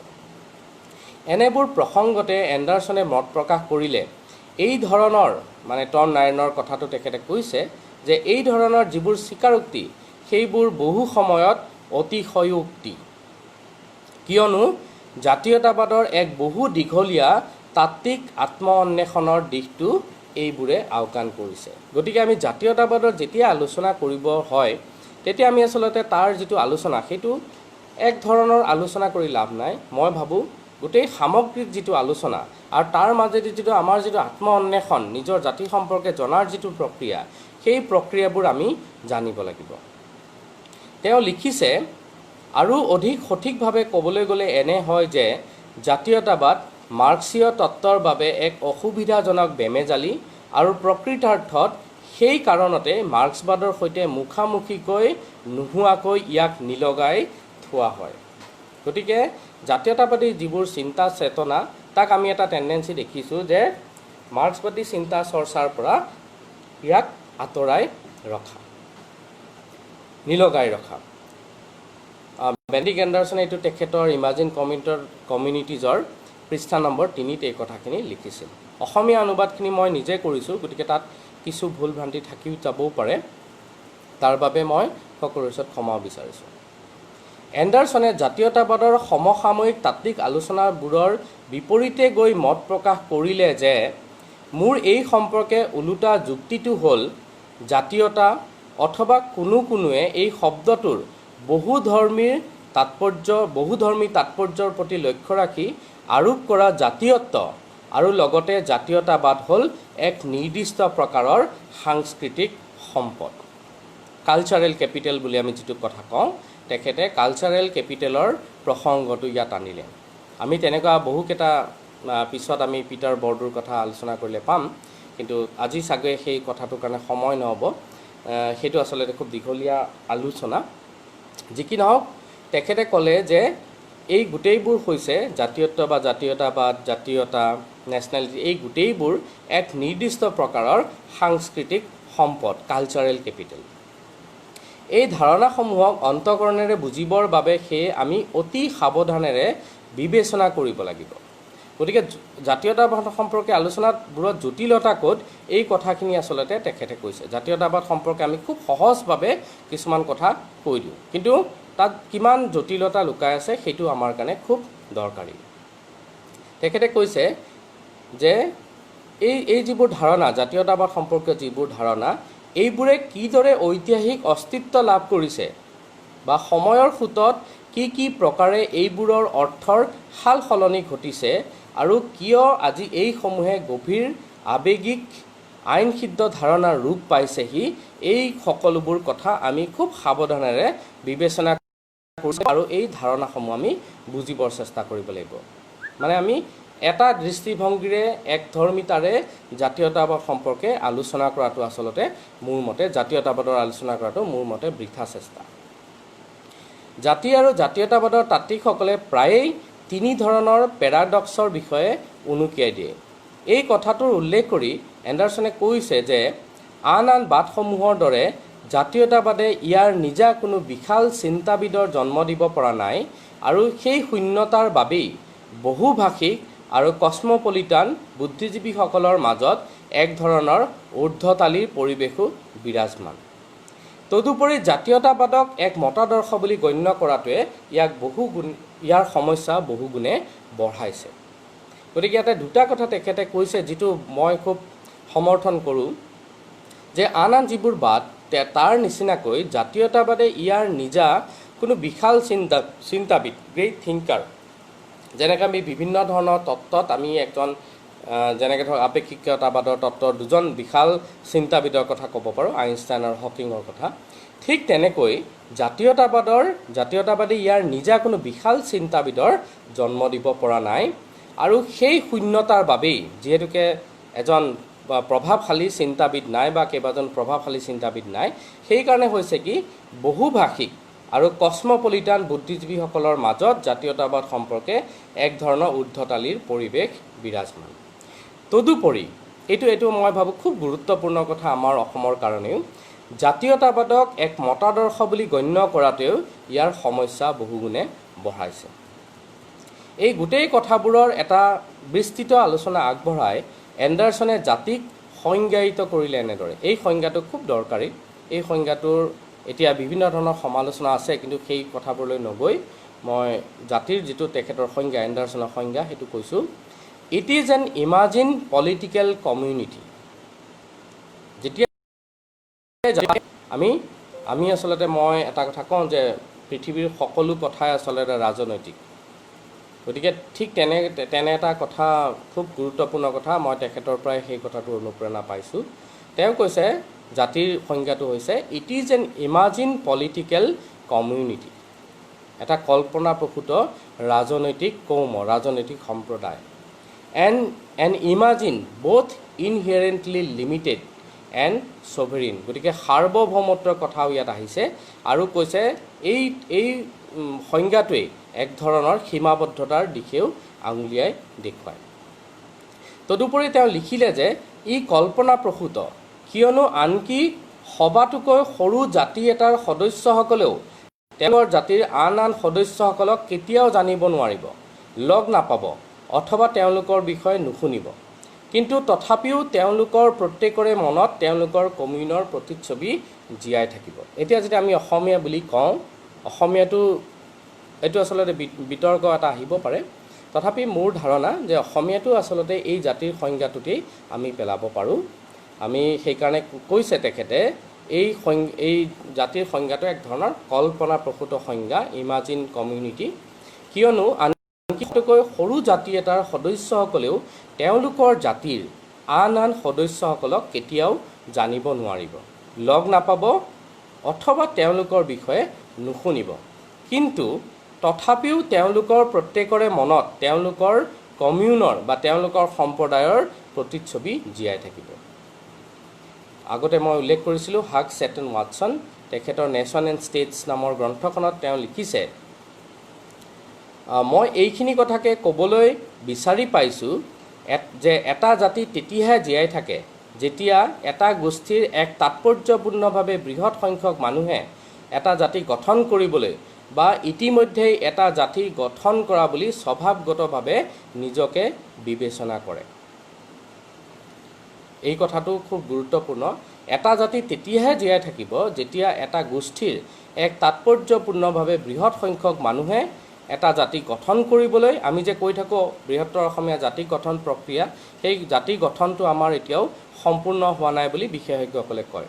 গতিকে তেনে এটা পৰিস্থিতিত আমি এটা বৃহৎ জাতি গঠন কৰিবলৈ অথবা ইতিমধ্যেই এটা জাতি গঠন কৰা বুলি স্বভাৱগতভাৱে নিজকে বিবেচনা কৰে। এণ্ডাৰছনৰ মতে আমি এই সংজ্ঞাটোৰ পৰা আমি দুটা বস্তু, এই যিটো ওপৰত সংজ্ঞা হেৰিয়ে দিছে, ৱাটছনে তেওঁৰ নেশ্যন এণ্ড ষ্টেটছত যিটো এটা সংজ্ঞা দিছিলে, যিটো মই কৈছোঁ, তাত তেওঁ সেই সংজ্ঞাটোৰ পৰা দুটা শব্দ আঁতৰাই দিছে। তেখেতে ৱাটছনে লিখিছিলে কনচিডাৰ দেমছেল্ফ, তেওঁলোকে নিজকে বিবেচনা কৰে। স্বভাৱগতভাৱে এটা জাতি গঠন কৰা বুলি স্বভাৱগতভাৱে নিজকে বিবেচনা কৰে বুলি যিটো কোটেশ্যন, তাৰে যিটো নিজকে বিবেচনা কৰে কনচিডাৰ দেমছেল্ফ, সেই শব্দ দুটাৰ ঠাইত আমি ইমাজিন দেমছেল্ফ যদি ভৰাই দিওঁ বা তাত বহাই দিওঁ, তেওঁলোকে নিজকে কল্পনা কৰে, এই শব্দ দুটা ব্যৱহাৰ কৰিলেই সংজ্ঞাটো স্বয়ং সম্পূৰ্ণ হৈ পৰে। গতিকে সেই অৰ্থত এই সংজ্ঞাটো হ'ব এণ্ডাৰছনৰ মতে এটা জাতি তেতিয়াহে জীয়াই থাকে যেতিয়া এটা গোষ্ঠীৰ এক তাৎপৰ্যপূৰ্ণভাৱে বৃহৎ সংখ্যক মানুহে এটা জাতি গঠন কৰিবলৈ অথবা ইতিমধ্যেই এটা জাতি গঠন কৰা বুলি স্বভাৱগতভাৱে নিজকে কল্পনা কৰে। যি কি নহওক, এক সুনিৰ্দিষ্ট পৰিসীমা থকাৰ বাবে জাতি এক সীমাবদ্ধ ৰাজনৈতিক কৌম। গতিকে আমি টেৰিটৰীৰ কথাটো ইয়াত আহিব, এটা বাউণ্ডেৰীৰ কথা আহিব। সেই বাউণ্ডেৰীটো থকাৰ কাৰণে জাতি এটা সীমাবদ্ধ ৰাজনৈতিক কৌম, এটা সীমাৰ ভিতৰত থকাৰ কথাটো ইয়াত আহিছে, কিয়নো এই পৰিসীমাৰ বাহিৰত আন আন জাতিসমূহো থাকে। এই প্ৰসংগতে এণ্ডাৰছনে আৰ্নেষ্ট গেলনাৰৰ নিম্নোক্ত জাতীয়তাবাদৰ সংজ্ঞাৰ উল্লেখ কৰি ইয়াৰো সমালোচনা কৰিছে। জাতীয়তাবাদ জাতিসমূহৰ আত্মসচেতনতাৰ জাগৰণ নহয়, য'ত ইয়াৰ অস্তিত্ব নাই, তাত ই জাতিবোৰৰ নিৰ্মাণ কৰে। গেলনাৰৰ এই সংজ্ঞাৰ মূল অসুবিধা হৈছে গেলনাৰে জাতীয়তাবাদৰ ভুৱা প্ৰতিচ্ছবিৰ কথাটো উনুকিয়াবলৈ গৈ ইনভেনশ্যনৰ সৈতে ফেব্ৰিকেশ্যন আৰু ফলচিটিক সানমিহলি কৰি পেলাইছে। গেলনাৰৰ মতে সত্য কৌমসমূহৰ অস্তিত্ব বিদ্যমান, যিসমূহক জাতিৰ সৈতে সুবিধাজনকভাৱে প্ৰতিস্থাপিত কৰা হয়। কিন্তু ইয়াৰ বিপৰীত মত প্ৰকাশ কৰি এণ্ডাৰছনে ক'লে যে সকলোবোৰ কৌম, সকলোবোৰ কমিউনিটিজ প্ৰকৃততে কল্পনা প্ৰসূত। যিটো শৈলীৰে কৌমসমূহৰ কল্পনা কৰা হয়, সেইটো শৈলীৰেই কৌমসমূহক প্ৰকৃততে চিনাক্ত কৰা হয়।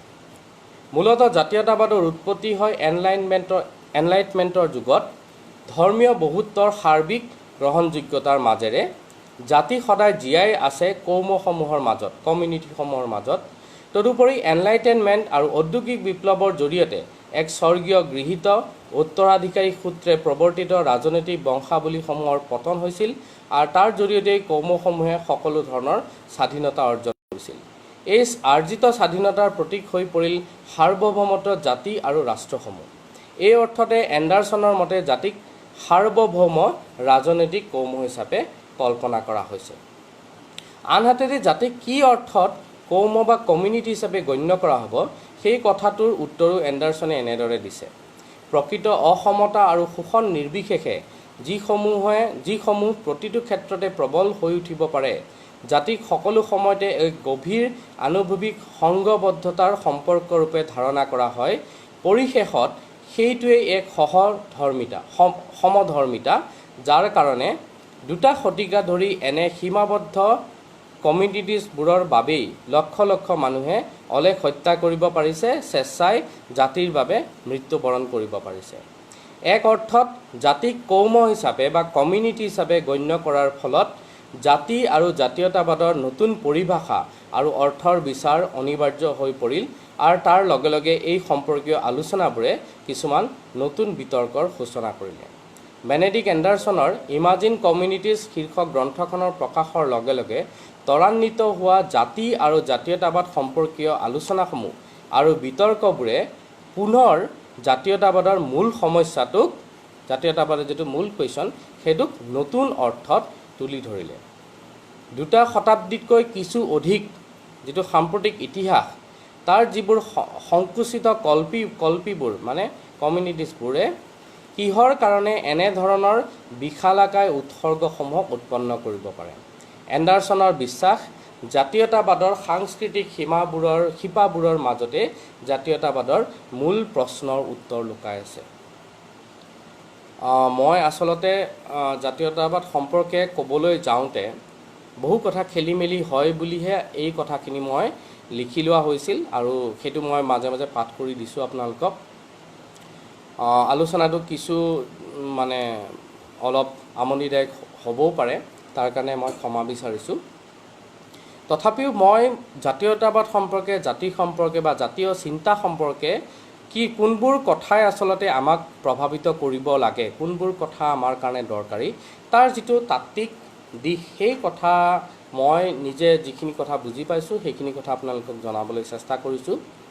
গতিকে জাতীয়তাবাদ, নেশ্যনেল আইডেণ্টিটি, নেশ্যনেল কনচিয়াছনেছ, এই গোটেই কথাবোৰৰ যেতিয়া আমি আলোচনা কৰোঁ, এণ্ডাৰছনে কৈছে যে জাতীয়তাবাদৰ যিবোৰ সাংস্কৃতিক শিপা, সেইবোৰৰ মাজতে জাতীয়তাবাদৰ মূল প্ৰশ্নবোৰৰ উত্তৰ লুকাই আছে।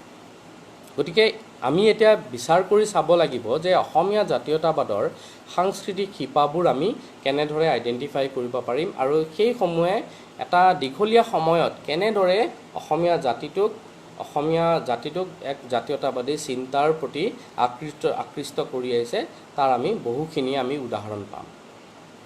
তেনে বহু সাংস্কৃতিক শিপাৰ কথা আমি কৈছোঁ যে বৈষ্ণৱ চিন্তাধাৰা বা যিটো আমাৰ থলুৱা যিখিনি চিন্তাধাৰা, থলগৰি বুলি যিটো শব্দ অতি সম্প্ৰতি ব্যৱহৃত হ'বলৈ ধৰিছে, এনে বহুবোৰ চিন্তা বহু চিন্তা মানুহে আনিছে, বহু নতুন নতুন লেখকে বহু নতুন নতুন চিন্তা আনিছে। গতিকে মই ভাবোঁ এইটো আচলতে ইজনে সিজনে ব্যক্তি আক্ৰমণ কৰা বিতৰ্ক নহয়, এয়া আচলতে সকলোৰে মানে সম অধিকাৰ আছে। গতিকে সকলোৰে চিন্তাখিনি আমি একেলগে কৰি আমি ভাবোঁ যে যিবোৰ বিষয় আমাৰ কাৰণে গুৰুত্বপূৰ্ণ, যিবোৰ কথা আমি কৈ আছোঁ, সেই কথাবোৰৰ যিবোৰ ঐতিহাসিক শিপা, যিটো ইতিহাসৰ লগত জড়িত যিবোৰ কথা, সেই কথাবোৰ আমি আচলতে ঐতিহাসিক পৰিক্ৰমাটো আমি বিচাৰ কৰি চাব লাগিব। যেনে আমি আচলতে বহু সময়ত অসমীয়া জাতীয়তাবাদৰ আৰম্ভণিটোৰ কথা যেতিয়া কওঁ, তেতিয়া আমি আচলতে কওঁ যে 2228 চনৰ পৰা অসমীয়া জাতীয়তাবাদৰ আৰম্ভণি হৈছিল বুলি বহু লোকে কয়। কিন্তু মই ভাবোঁ যে অসমীয়া বোলা যিটো কথা, অসমীয়া বুলি যিটো চিন্তা, সেইটো আচলতে বহু নতুন। মানে আমি মধ্যযুগত নগৈ আমি আচলতে 18-19 শতিকাতহে অসমীয়া যিটো জাতীয় পৰিচয়, সেইটোৰ মই ভাবোঁ নিৰ্মাণ হৈছিল। গতিকে সেই নিৰ্মাণখিনিৰ সময়ত যিসকলে সেই অসমীয়া পৰিচয়টো বা অসমীয়া জাতীয়তাবাদৰ নিৰ্মাণ কৰিছে, অসমীয়া জাতীয়তাবাদী চিন্তা চৰ্চা আৰম্ভণি ঘটাইছে, তেওঁলোকে যিবোৰ কথা লিখি গৈছে বা যিসকল লেখক বুদ্ধিজীৱীয়ে কথাবোৰ লিখি গৈছে, সেই কথাবোৰৰ ঐতিহাসিক ভিত্তি কি, তাৰ লগত জড়িত বিষয়বোৰৰ যিটো ঐতিহাসিক পৰিক্ৰমা, সেইখিনি কথা আমি আলোচনা কৰিব লাগিব। তেতিয়াহে আমাৰ সন্মুখত বহু কথা স্পষ্ট ৰূপত আহিব। গতিকে মই আমাৰ যিসকল নতুন ছাত্ৰ ছাত্ৰী তেওঁলোকক অনুৰোধ জনাম যে কথাবোৰ এটা বহল প্ৰেক্ষাপটত তেওঁলোকে বিবেচনা কৰা উচিত, এটা বহল পৰিমণ্ডলত তেওঁলোকে অসমীয়া জাতীয়তাবাদী চিন্তা চেতনাৰ কথাবোৰ চিন্তা কৰা উচিত। এনে বহু উদাহৰণ আছে যে জাতীয়তাবাদ সম্পৰ্কে মানুহৰ বিৰাগ ভাৱ এটা আহি গৈছে।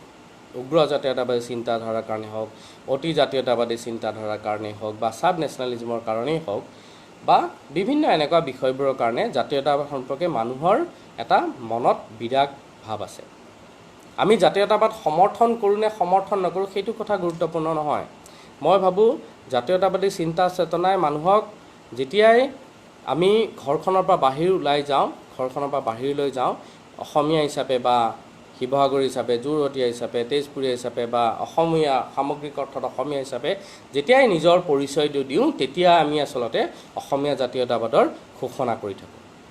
গতিকে মই ভাবোঁ এনেধৰণৰ যিবোৰ আমাৰ চলি থাকে সাধাৰণতে, যে বিতৰ্কিত যিবোৰ বিষয়, বিতৰ্ক যিবোৰ আহি থাকে, আজিকালি ছ'চিয়েল মিডিয়া অহাৰ লগে লগে বিভিন্ন ধৰণৰ বিতৰ্কিত কথা মানুহে ব্যক্ত কৰে। মই কিন্তু ভাবোঁ সেই গোটেই আলোচনাবোৰত এক ধৰণৰ মানে উপৰুৱা চিন্তা চৰ্চাৰহে কথাটো প্ৰকাশ পায়।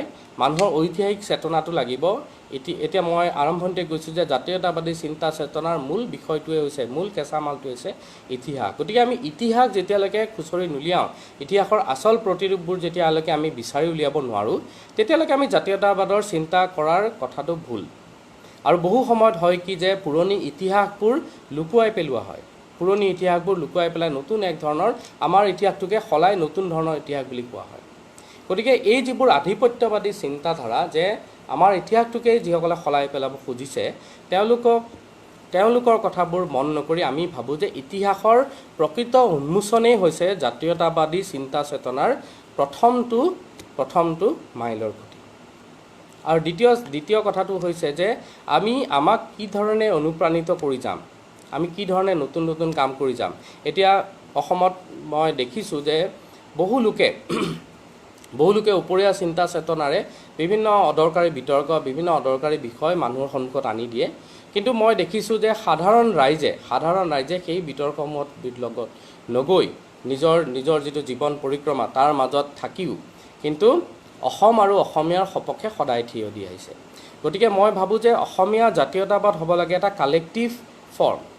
কোনোবা দল, কোনোবা সংগঠন, কোনোবা নেতা ইয়াৰ আচলতে তেওঁলোকে জাতীয়তাবাদটো ওপৰৰ পৰা জাপি দিব নালাগে। মই ভাবোঁ যে জাতীয়তাবাদৰ চিন্তা চেতনাটো একদম গ্ৰাছৰুট লেভেলৰ পৰা, তৃণমূলৰ পৰাহে আহিব লাগে। এইটো আপোনালোকে বিভিন্ন সময়ত দেখিব যে যিকোনো ধৰণৰ চিন্তা চেতনা কিন্তু অৱশেষত তলৰ পৰা অহা যিবোৰ চিন্তা চেতনা, বা মই যদি ভাবোঁ যে হৰাইজেণ্টেলি যিবোৰ চিন্তা চেতনা চলি আছে, হৰাইজেণ্টেল যিবোৰ কথা বতৰা চলি আছে, সেইবোৰহে আচলতে আমাৰ বাবে সকলোৰে বাবে জাতীয়তাবাদী চিন্তা চেতনা থকা সকলে এই কথাবোৰ চিন্তা কৰিব লাগে। এতিয়া মই ক'ব খুজিছোঁ যে অসমীয়া জাতীয় জীৱনৰ যিটো গঠন প্ৰক্ৰিয়া, বৃহত্তৰ অসমীয়া জাতীয় জীৱন বুলি যিটো কনচেপ্ট আছে, যিটো ধাৰণা আছে, তাত বহু সময়ত তাত এক ধৰণৰ চিন্তাৰ বিৰোধ আছে, মানুহৰ বিভিন্ন বিতৰ্ক হৈছে। কিন্তু তাত তথাপিও একে সময়তে দেখা যায় যে এনে যিসকলে চিৰিয়াছ বিতৰ্কলৈ আগবাঢ়ি আহিছে বা চিৰিয়াছ চিন্তা চৰ্চা কৰিছে, তেওঁলোকে কিন্তু জাতিটোক প্ৰাণ ভৰি ভাল পায়।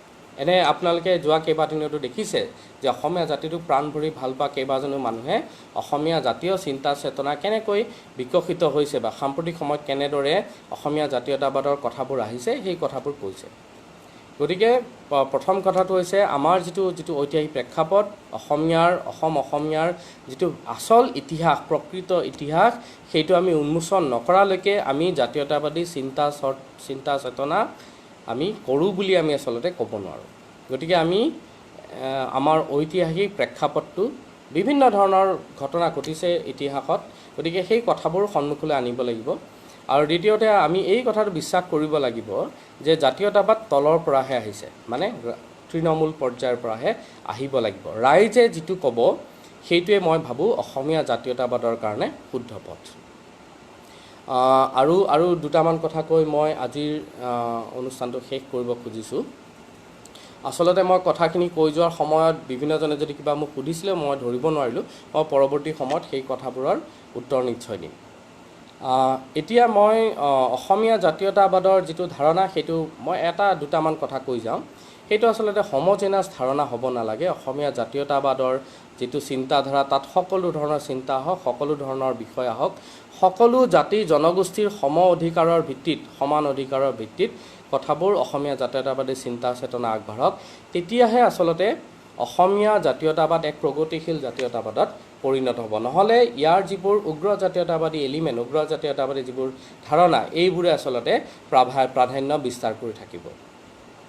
আন এটা কথা হৈছে যে আমি এই কথাটোত মই কাৰোবাক কওঁ যে জাতীয়তাবাদৰ আমি কৈছোঁ যে জাতীয়তাবাদী চিন্তা চেতনাৰ গ্ৰেট থিংকাৰ বা প্ৰভাৱশালী চিন্তাবিদ সাধাৰণতে নাথাকে। গতিকে তাত বিভিন্নজনে বিভিন্ন ধৰণেৰে নিজৰ প্ৰপাগাণ্ডাটো চলাই থাকিব, বিভিন্ন মানুহে। কিন্তু তাত আমি বিচাৰ কৰি চাবলগীয়া কথাটো এইটো যে আমি সেই জাতীয়তাবাদৰ চিন্তা চেতনাৰ বেছটো কি, তেওঁলোকৰ চিন্তা চেতনাৰ বেছটো কি, সেই বেছটো আমি যদি দেখিছোঁ যে সেই কথাখিনি ভুল, সেই কথাটো আমি কিন্তু আঙুলিয়াই দেখুৱাব পাৰিব লাগিব। আৰু আঙুলিয়াই দেখুওৱাৰ পৰিৱেশটো থাকিব লাগিব। আমি জাতীয়তাবাদী চিন্তা চেতনা যেতিয়া হৈ আছে, ৰাইজে যেতিয়া বিভিন্ন কথা কৈছে, তেতিয়া আমি কিন্তু বিভিন্নজনে যেতিয়া কৈছে, আমি সেইটো আঙুলিয়াই দিয়াৰ এটা লিবাৰেল পৰিৱেশ থাকিব লাগিব, এটা গণতান্ত্ৰিক পৰিৱেশ থাকিব লাগিব। আজি যদি মই কিবা এটা কথা কৈছোঁ,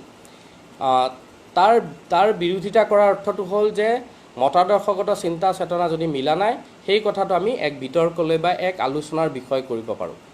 তাৰ অৰ্থ এইটো নহয় যে আমি ইজনে সিজনক ব্যক্তিগতভাৱে আক্ৰমণ কৰিম। অসমত এই কথাটো জাতীয়তাবাদী চিন্তা চেতনাৰ মই ভাবোঁ এটা অদৰকাৰী দিশ। আমি সেই কথাটোলৈ নগৈ যিবোৰ মূল বিষয়, অসমীয়া জাতীয়তাবাদ গঠন, উৎপত্তি, বিকাশ বা প্ৰসাৰৰ যিটো বিষয়, সেই বিষয়বোৰত প্ৰসাৰৰ বিষয়টোত আচলতে মই কৈছোঁৱেই যে অসমীয়া জাতীয়তাবাদী চিন্তা চেতনাটো বহুত্ববাদী বা হিটাৰজেনিয়াছ বুলি মই ধৰি লওঁ। এইটো এটা মানে বিভিন্ন ধৰণৰ কথাবোৰে একে সময়তে প্ৰাধান্য পাব লাগিব। একে সময়তে আমি অসমীয়া জাতীয়তাবাদে অসমত থকা মানুহৰ কথা ক'লেই নহ'ব, অসমীয়া বিভিন্ন জাতি জনগোষ্ঠী সকলোৱে সমান মৰ্যাদা পাইছে নাই, সকলোৱে সমান অধিকাৰ পাইছে নাই, সেই কথাবোৰ বা সমান অধিকাৰ পাবৰ কাৰণে আমি কি কৰিব লাগিব, সেই কথাবোৰ যেতিয়ালৈকে জাতীয়তাবাদী চিন্তাবিদসকল আৰু ৰাজনৈতিকসকল বা ছাত্ৰ ছাত্ৰীসকলে এই কথাবোৰ মুকলিকৈ নানে, তেতিয়ালৈকে মই ভাবোঁ অসমীয়া জাতীয়তাবাদ বা অসমৰ প্ৰেক্ষাপটত যিটো জাতীয়তাবাদ, সেইটো আচলতে সফল হোৱাটো দুৰূহ। গতিকে আৰু বেছি আলোচনালৈ নাযাওঁ। ইতিমধ্যে মই প্ৰায় এঘণ্টা এই কথাখিনি ক'লোঁ। তাত বিভিন্ন মানুহৰ মতামত থাকিব পাৰে। মই যিহেতুকে এক ধৰণৰ গণতান্ত্ৰিক চিন্তা চেতনাৰ পক্ষপাতী, গতিকে মোৰ বহু কথাৰ আপত্তি থাকিব পাৰে। গতিকে সেই আপত্তিবিলাকো আপোনালোকে যদি কয় যে মানে মানে মই সদায় কওঁ মতান্তৰ হ'ব পাৰে, মনান্তৰ নহয়। গতিকে তেনে অৰ্থত যিকোনো বিষয় এক ধৰণৰ গণতান্ত্ৰিক পৰিৱেশত আমি আলোচনা কৰিব পৰাৰ পৰিৱেশ বা বিতৰ্ক কৰিব পৰাৰ পৰিৱেশ যেতিয়ালৈকে নাহিব, তেতিয়ালৈকে অসমীয়া জাতীয়তাবাদে ইয়াৰ যিটো ত্বৰান্বিত হ'ব পৰাৰ, এক্সিলাৰেট হ'ব পৰা যিটো প্ৰক্ৰিয়া, সেইটো আচলতে আৰম্ভ নহ'ব। গতিকে মই ইউথ মাইণ্ডৰ সকলো ছাত্ৰ ছাত্ৰীকে, ইয়াৰ লগত জড়িত বা এই অনুষ্ঠান চাই থকা সকলোকে ধন্যবাদ জনাইছোঁ। তেওঁলোকে এটা খুব গুৰুত্বপূৰ্ণ জটিল বিষয় ক'বলৈ মোক সুবিধা দিয়াৰ বাবে। আৰু এই প্ৰক্ৰিয়াটোৰ জৰিয়তে মই নিজেও বহু কথা শিকিছোঁ, নিজেও বহু কথা পুনৰ বিবেচনা কৰি চাইছোঁ। আৰু মই ভাবোঁ যে আমাৰ চিন্তাধাৰা যিমান বিকাশ হ'ব, আমাৰ মতান্তৰ থাকিব পাৰে, কিন্তু ক্ৰমাৎ এক ধৰণৰ নেশ্যনেল কনচিয়াছনেছৰ পিনে আমি যাব পাৰিম, জাতীয় সচেতনতাৰ পিনে যাব পাৰিম, আৰু সেয়াই হ'ব আচলতে অসমীয়া জাতীয়তাবাদৰ মূল সাফল্য। এইখিনি কথাই ক'লোঁ। আপোনালোকৰ যদি কাৰোবাৰ কিবা প্ৰশ্ন থাকে মোক যোগাযোগ কৰিব পাৰে, বা ইয়াতে যিটো লাইভ চলি আছিল তাত মেছেজত লিখিব পাৰে, কমেণ্ট বক্সত লিখিব পাৰে, বা মোক ব্যক্তিগতভাৱেও মেছেজ কৰিব পাৰে। মোৰ নামটো কৈ দিছোঁ, কমল কুমাৰ তাঁতী, ইংৰাজীত আছে ফেচবুকত। গতিকে তাতে আপোনালোকে যদি কিবা প্ৰশ্ন থাকে বা কিবা যদি বিৰোধ থাকে, কিবা যদি আপত্তি থাকে, বা কিবা যদি বিতৰ্ক কৰাৰ ইচ্ছা থাকে, তেতিয়াহ'লে মই সদায় আগ্ৰহী। বিতৰ্কৰ জৰিয়তে আমি আচলতে বহু নতুন কথা শিকিব পাৰোঁ, আৰু বিতৰ্কৰ জৰিয়তেই আমি আচলতে ইজনে সিজনক ভালকৈ চিনি পাওঁ। এই যিটো আমি ইমাজিন কমিউনিটিৰ কথা কৈছোঁ, অসমীয়া জাতীয়তাবাদৰ কথা কৈছোঁ, তাতে আচলতে এই কথাবোৰে প্ৰাধান্য পাব লাগে বুলি মোৰ বিশ্বাস। এটা প্ৰশ্ন সুধিছে, ছাৰ, অসম আৰু উত্তৰ পূৰ্বাঞ্চলৰ খিলঞ্জীয়া জনগণৰ সমন্বয়ৰ প্ৰধান অন্তৰায় কি? মই সমন্বয়ৰ যিটো কথা, সেইটো বিভিন্নজনে কৈ থাকে, এটা লিবাৰেল চিন্তা। মানুহে আইডিয়েলি ভাবি লয় যে যিসকলে সমন্বয়ৰ কথা কয় তেওঁলোকে আইডিয়েলি ভাবি লয়, আদৰ্শগতভাৱে ভাবি লয় যে অ'কে, আমি কৈছোঁ যেতিয়া সমন্বয় সাধন হ'ব। সমন্বয় সাধন হোৱাটো ইমান সহজ কথা নহয়। মই এটা উদাহৰণ দিছোঁ, ঐতিহাসিক প্ৰেক্ষাপটৰ কথাই কওঁ যে আমাৰ যিটো কমিউনিটি, আদিবাসী চাহ জনগোষ্ঠী, সেই দীঘলীয়া কথালৈ মই নাযাওঁ। মোৰ যদি ইতিহাস খুচৰি মই বিচাৰি উলিয়াওঁ, মই হয়তো বা পশ্চিমবংগত বা ঝাৰখণ্ডত বা ছত্তীশগড়ত মোৰ শিপাটো বিচাৰি পাওঁ। একে সময়তে মই যদি ধৰি লওক মনোৰম দাৰ কথা কৈছোঁ, মনোৰম দায়ো ইয়াত এটা টক দিছে নেকি, মনোৰম গগৈ, তেখেতৰ যদি আমি এটা ৰুট বিচাৰি যাওঁ, তেখেতৰ ৰুটটো অন্য ক'ৰবাত ওলাব।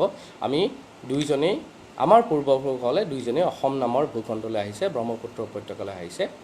গতিকে আমাৰ যিটো সমন্বয় সাধনৰ প্ৰক্ৰিয়া, প্ৰথম কথাটো হৈছে যে আমাক সময় দিব লাগিব, ইজনে সিজনক জানিবলৈ সময় দিব লাগিব, ইজনে সিজনক বুজি পাবলৈ সময় দিব লাগিব। গতিকে এই সমন্বয়ৰ প্ৰধান অন্তৰায় মই ভাবোঁ সময়টো আচলতে এক ধৰণৰ, আমি দুটা জনগোষ্ঠী একেলগে থকাৰ পিছত যিখিনি সমন্বয় হ'ব, আমি একেলগে যিমানখিনি সময় পাৰোঁ সিমানখিনি সময় থাকিব লাগিব। আৰু দ্বিতীয় অন্তৰায় হৈছে আমি ইজনে সিজনক কিমান ভালকৈ বুজি পাব পাৰিছোঁ। বহু সময়ত এনেকুৱা হয় যে আমি এজনে আনজনক ভালকৈ বুজিয়ে পোৱা নাই, তেতিয়া আমাৰ সমন্বয়ৰ কথাটো তাত নাহেই। গতিকে মই আগতেই কৈছোঁ যে জাতীয়তাবাদী চিন্তাধাৰাটো তলৰ পৰা যেনেকৈ আহিব লাগে, সমন্বয়ৰ কথাটো উপৰুৱা বা জাপি দিয়া ধৰণৰ হ'ব নালাগে যে অসমৰ নেপালীসকল আৰু অসমৰ আদিবাসীসকলৰ সমন্বয় সাধন হৈ গ'ল। এই ধৰণৰ কথা এটা মই যদি ক'ব যাওঁ, এইটো কথা এক ধৰণৰ ভুল। তাতকৈ তলৰ পৰা যেতিয়া আহিব, তলৰ পৰা চিন্তা চেতনাটোৱে, এজন সাধাৰণ নেপালী মানুহে যেতিয়া এজন আদিবাসী মানুহৰ সৈতে নিজৰ প্ৰাণৰ সম্পৰ্ক ফিল কৰিব, নিজৰ মাজত যোগাযোগ হ'ব, বিভিন্ন ভাষা বা বিভিন্ন সাংস্কৃতিক যোগাযোগ হ'ব, তেতিয়া মই ভাবোঁ এই সমন্বয় সাধন প্ৰক্ৰিয়াটো হ'ব পাৰে। এইটো আচলতে বহু সময়ত সমন্বয়ৰ বাণী যিসকলে দিয়ে, তেখেতসকলক মই সুধিব বিচাৰোঁ, তেওঁলোকে সমন্বয়ৰ বাণী দিওঁতে এই জটিলতাবোৰ, এই কথাবোৰ বিবেচনা নকৰাকৈ খুব উপৰুৱাভাৱে সমন্বয়ৰ সাধনৰ কথা কয়। গতিকে মই এইটো কথাই ক'ম যে আচলতে এই চিন্তা চৰ্চাবোৰ তলৰ পৰা আহিব আৰু সময় লাগিব। সমন্বয় নিশ্চয় হ'ব, ইজনে সিজনক ভালকৈ জানিব, ইজনে সিজনৰ ৰাজনৈতিক অধিকাৰ, ইজনে সিজনৰ সমান অধিকাৰৰ কথা যেতিয়া ক'ব, এজন গোৰ্খা সম্প্ৰদায়ৰ মানুহে যেতিয়া একে সময়তে এজন আদিবাসী মানুহৰ অধিকাৰৰ কথা ক'ব, এজন আদিবাসী মানুহে যেতিয়া অসমৰ চুতীয়া জনগোষ্ঠীৰ অধিকাৰৰ কথা ক'ব, চুতীয়া জনগোষ্ঠীৰ এজন মানুহে যেতিয়া অসমৰ ভূঞাসকলৰ অধিকাৰৰ কথা ক'ব, মই উদাহৰণে দিছোঁ এই গোটেই কমিউনিটিৰ কথাকেইটাৰ কাৰণে, মই সেইটো ক'ব যোৱা নাই, তেতিয়াহে আচলতে সেই আচল প্ৰকৃত সমন্বয় সাধনটো হ'ব পাৰে। গতিকে তেনে বহু সুবিধা আমি আচলতে হেৰুৱাইছোঁ আৰু ভৱিষ্যতে যাতে নতুন যিবোৰ সুবিধা আহিব এইবোৰ যাতে আমি হেৰুৱাব নালাগে, গতিকে মই সকলোকে এই অনুষ্ঠানৰ জৰিয়তে অনুৰোধ জনাম, সমন্বয় সাধনৰ প্ৰক্ৰিয়াটো তলৰ পৰা হ'বলৈ দিয়ক, তৃণমূলৰ পৰা হ'বলৈ দিয়ক। আমি সমন্বয়টো ওপৰৰ পৰা আমি লেখক বুদ্ধিজীৱীসকল, ৰাজনীতিবিদসকল বা আমি সমাজৰ যিসকল আধিপত্যকামী মানুহ তেওঁলোকে সেই কথাটো জাপি নিদিয়াই ভাল হ'ব। মই ভাবোঁ শাশ্বত বৰতামুলীৰ এই প্ৰশ্নটোৰেই মই এই কথাখিনি শেষ কৰিম, কাৰণ ইউথ মাইণ্ডৰ আৰু অনুষ্ঠান বোধ কৰোঁ ইয়াৰ পিছত আছে, গতিকে মই আৰু বেছি সময় নলওঁ। আপোনালোকৰ এনে কোনো প্ৰশ্ন থাকিলে মোক জনাব, মই নিশ্চয়কৈ আলোচনা কৰিবলৈ আগ্ৰহী। অসমীয়া জাতীয়তাবাদৰ বিভিন্ন বিষয়ে আলোচনা কৰিবলৈ আগ্ৰহী আৰু অসমীয়া জাতীয়তাবাদ সম্পৰ্কে বহল প্ৰেক্ষাপটত আলোচনা হওক তাৰেই কামনা কৰিলোঁ আৰু সেই কামনাৰেই অসমীয়া জাতীয়তাবাদৰ চিন্তাধাৰা বিকাশ হওক, চিন্তাধাৰা প্ৰসাৰ হওক, এই কথাবোৰৰ জৰিয়তে মই ইয়াতেই আজিৰ এই অনুষ্ঠান শেষ কৰিব খুজিছোঁ। ধন্যবাদ, শুভৰাত্ৰি। আপোনালোকক কেতিয়াবা আকৌ ইউথ মাইণ্ড বা অন্য অনুষ্ঠানৰ জৰিয়তে আপোনালোকক লগ পালে মই আনন্দিত হ'ম। ধন্যবাদ, শুভৰাত্ৰি।